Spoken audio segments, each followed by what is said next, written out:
to the citizen channel. We're all staying safe and well. And the first of the season, yes, match day 1.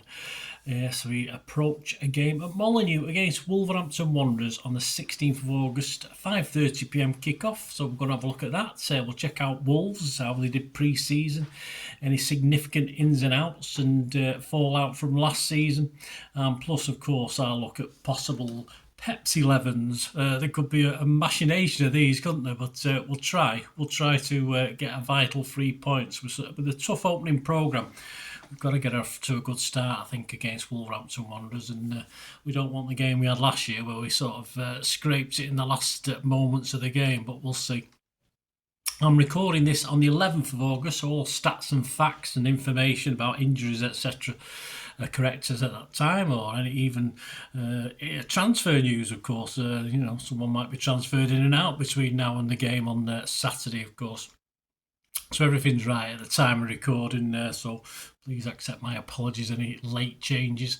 The game is on Sky Sports. As far as City concerned, at mancity.com, their matchday live show will begin around 4:15 p.m. UK time.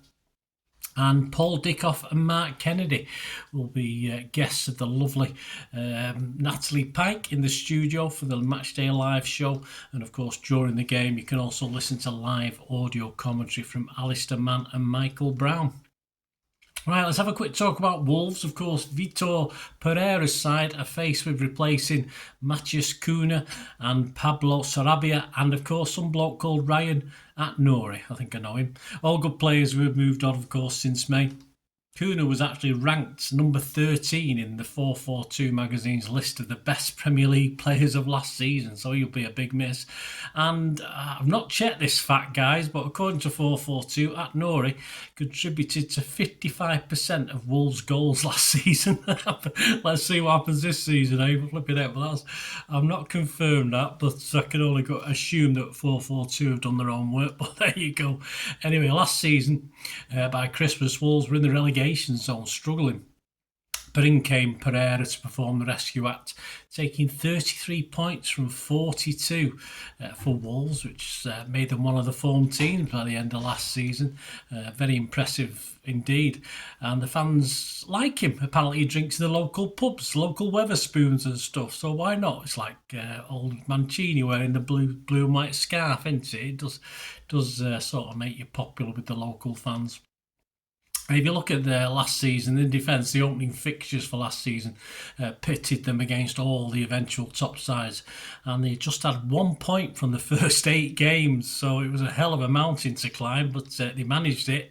And good news, the fixture list this season has been a little bit kinder, so hopefully they might get to pick up more than 1 point in 8 games, although let's hope they don't get any against us. They made 2 key signings in January: centre-back Emmanuel Agbadou and versatile midfielder Marshall Minetzi. Other key players for Wolves this season are like to be the likes of Andre and Gomez and a young striker called Mane. Yes, he's well liked by the manager. Be interested to see how he progresses. And the fans are reasonably optimistic, though faith in the owners remains still very, very low, in the gutter probably. But as at the 11th of August, new faces in. He spent a bit of cash, 27 million euros on Larsen from Celta Vigo, centre forward. Also from Celta Vigo, Lopez, a winger, he cost 23 million. Arias from Fluminense, another winger, cost 17 million. And of course, he had to replace Aït-Nouri, didn't he? And Wolf, left back from AZ Alkmaar, he cost 12 million. So that's what, 67, 17, 80 million. So they're not a reasonable amount of spend, but I don't think the owners are getting too carried away. Current form, well, the pre-season started on the 15th of July. A 2-1 defeat at Santa Clara. Yes, Santa Clara with the UEFA coefficient, they're the Portuguese team, a coefficient of 131, so at least they got one. A lot of teams don't have one. And they got 5th place last season, which saw them qualify for the 25-26 UEFA Conference League for only the 2nd time in the club's history, so that's all good. Then he went to Stoke on the 26th of July and they drew 1-1 at Stoke. On the 30th of July, they hosted Lens, who were 8th in the French League last season. They lost 3-1 to them. On the 3rd of August, They went away to Girona. Yes, we know a lot about Girona. They finished 16th in La Liga last season. They lost 2-1 there. And on the 9th of August, this weekend just gone, when we played Palermo, they played Celta Vigo at home and lost 1-0. So not great. Celta Vigo finished 7th and qualified for the Europa League for the first time in 9 years last season. So not great. Just a draw against Stoke and 4 defeats. So a bit of work for the managers to do.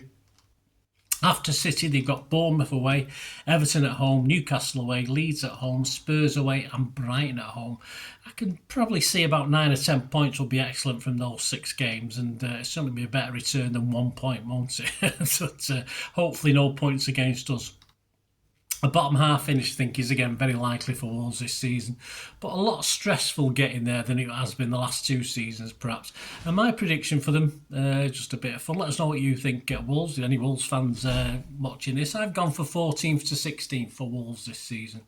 So there you go. Right, on to City. Let's have a quick look. A chance at both, of course, Núñez and Aït-Nouri could feature.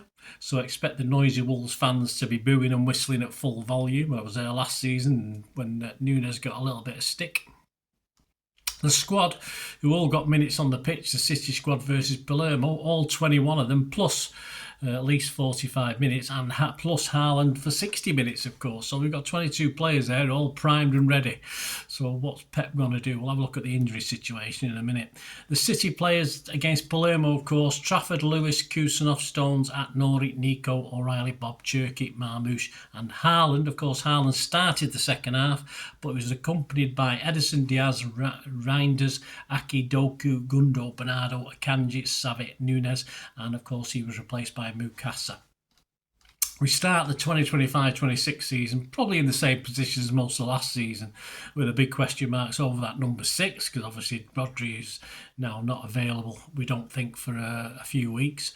So we've got a problem in that position, and of course we've got no specialist right back. So then again, we did have Walker to start last season, but probably would have been better not having a right back, wasn't it, the way he played? But anyway, injuries yet. Kovacic is possibly still out till October. Rodri, of course, we're talking September, late September, October for Rodri, or early September to October. It could be anything with Rodri.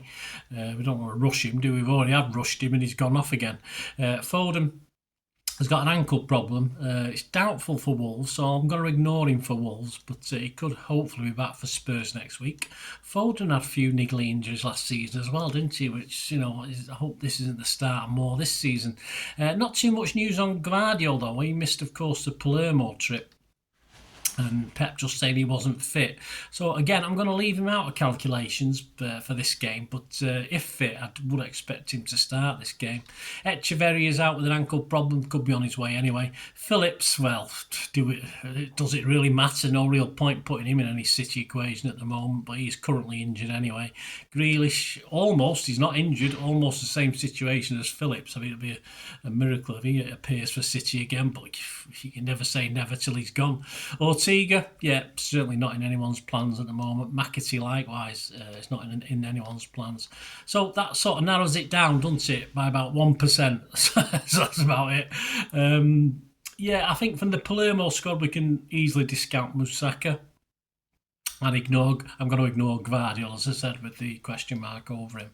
So I'm going to be brave. I'll give you 7. I think it's 7, 3, 5. Yeah, I'm going to give you 7 starters, I think, should start based on form that the fans, I think, would like to start.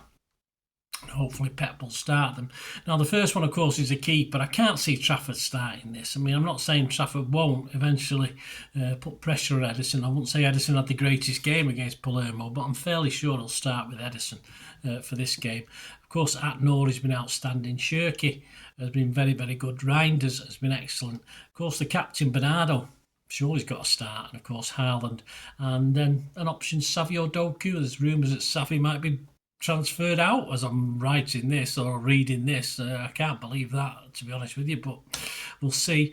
So I'll put Doku as one of the 7. So that's 7. So we need 4 more, don't we, from an available 13 from what I can see. Could be 14 with Gavardio. So we'll have a look at what positions we need to cover. But there's got to be 9 disappointed players, whatever happens. And, of course, an upset Pep, who doesn't like disappointing players, of course. So I'm going to go with this as my 11. Please let me know what you think for the starting 11 against Wolves. If I get 7 of this, I'll be happy. If we get less than 7, I won't be surprised. If we get more than 7, I'll be delighted. I'm going to go at the back, Ederson, Lewis, although I might have a more roving role. Kusanov, Stones and Atnori, of course, because Kusanov can play on that right-hand side as well. So Ederson, Lewis, Kusanov, Stones and Atnori. Yeah, the pivots in the midfield, Gonzalez, Bernardo and Reinders in that midfield. And up front, Doku, Bob and Haaland. Yes, a big shout on Bob, I think, there. The unlucky 9, of course, O'Reilly, Marmoush, Diaz, Aki, Gundo, Akanji, Savi, Nunez, and I've put Gavardio in there, but he's not unlucky. He might actually play if he's fit. If we get 7 right, I'll be happy, as I said. Let me know yours, guys. That's more important. And we all know that Pep will try and squeeze and get Gundogan and Akanji in, won't he? So in his starting 11. So there's 2 I might be wrong anyway. Let's have a look at some predictions. Andy Morrison's prediction for this game. He said about Wolves. He said Wolves ended the season as one of the informed teams of the Premier League, and Vitor Pereira has had a full summer to prepare for the upcoming campaign. They've lost Cunha and Atnori, of course, and that will have been a big blow to his plans. I think Wolves will make a game of it, but I also think we'll be sharper and hungrier at Molineux. So Andy's predicting a 3-1 win. Yeah, a 3-1 win for City. Confidence there. You can get 10-1 on that, please.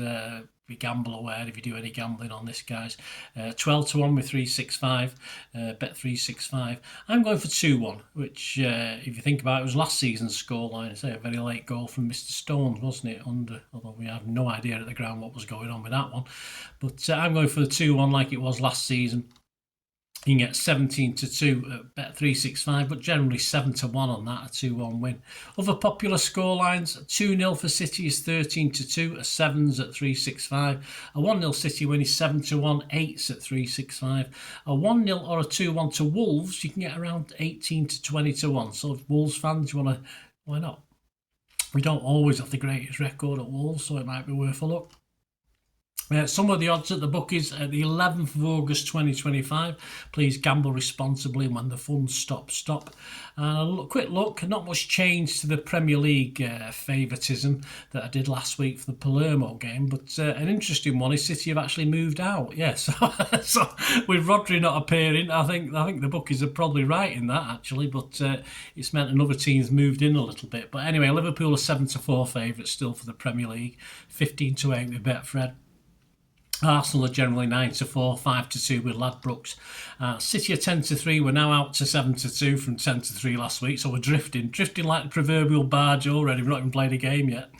Chelsea were 9-1, and they've come in now because of City's demise. They've come into 8-1, and United have actually come in as well. They've gone from 33-1 into 25-1. There you go. Put a quid on United to win the league. You'll lose 25. You'll lose a quid. You won't gain 25. Hey, who knows? Wolves, 1,000-1 to win the league. There you are. So definitely, if you put £1 on Wolves, you're probably not going to lose a quid, aren't you? Let's be honest about it. To be relegated, yeah, Wolves are the 5th favourites to be relegated, 10-3.